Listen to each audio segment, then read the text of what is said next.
Uno de los primeros teoremas para poder trabajar con triángulos oblicuángulos, es decir, aquellos triángulos que no tengan un ángulo recto, es el teorema del seno. También existe el teorema del coseno, que lo vamos a ver después.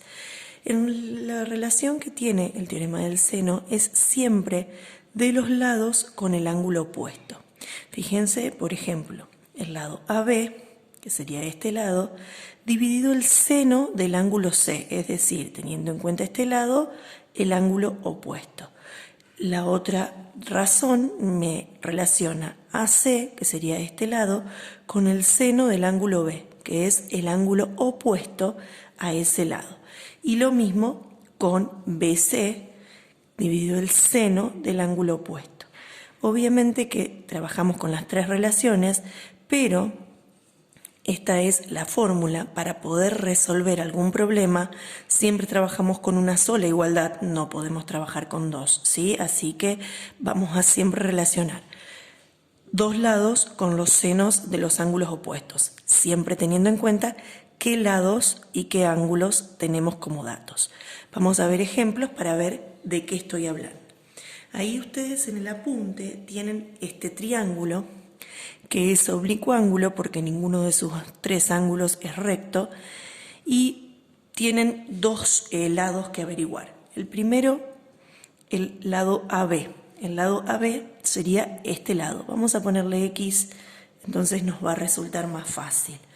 Si nosotros miramos para poder calcular, tenemos que relacionar un lado con el ángulo opuesto y otro par que va a ser otro lado con un ángulo opuesto.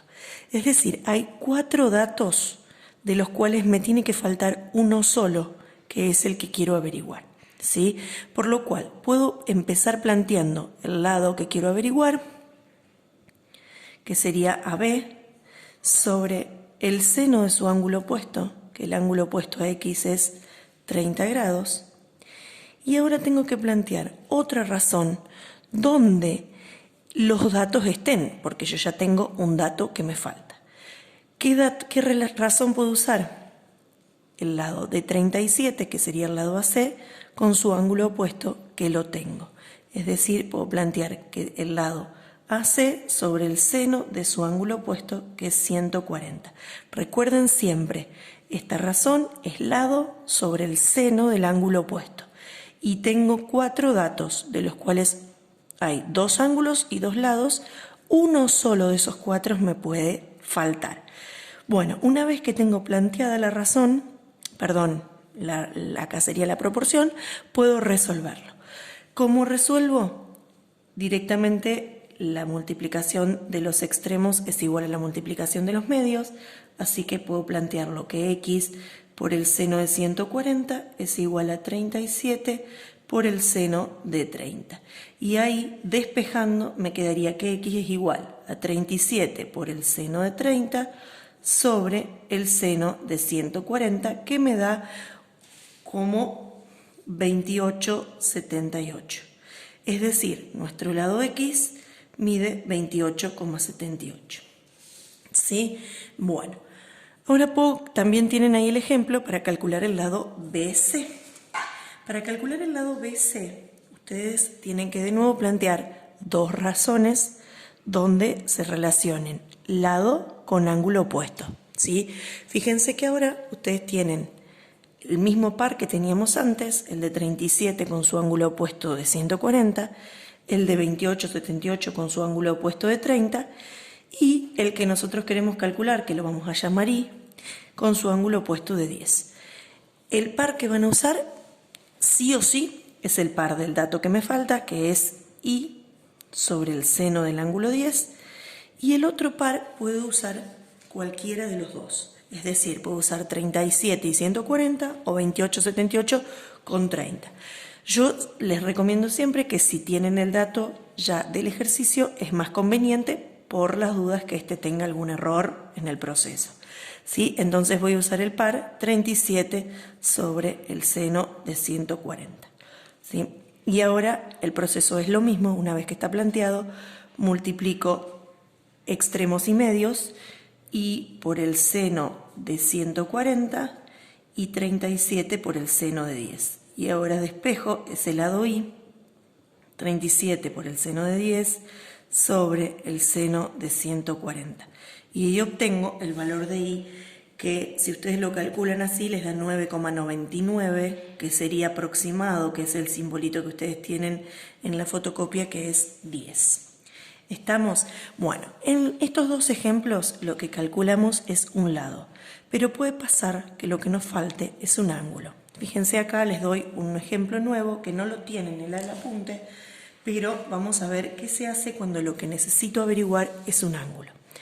A ver, la relación es la misma. Yo tengo que pensar en un lado y el ángulo opuesto, es decir, dos pares de lados con ángulos opuestos. Si nosotros miramos acá, tengo el lado 3 con el ángulo de 46, que esos dos datos tengo los dos, y después tengo 4 con el ángulo alfa. De esos 4 datos solo me falta uno, entonces lo puedo relacionar. Entonces, armo 3 sobre el seno de 46, ese es el primer par, y el otro par es 4 sobre el seno de alfa. Ahí tengan en cuenta, no pongan alfa solo, ¿no? Porque es un error muy común que veo a lo largo de los años. Siempre es debajo en el denominador es seno del ángulo. Bueno, una vez que está planteado, resuelvo igual. Multiplico extremos y medios, 3 por seno de alfa igual a 4 por seno de 46. Y acá seno de alfa es 4 por seno de 46 dividido 3. Ahora la cuestión acá es que ustedes quieren averiguar un ángulo, entonces recuerden que para averiguar un ángulo tienen que apretar la tecla Shift en la calculadora. Hay dos cosas.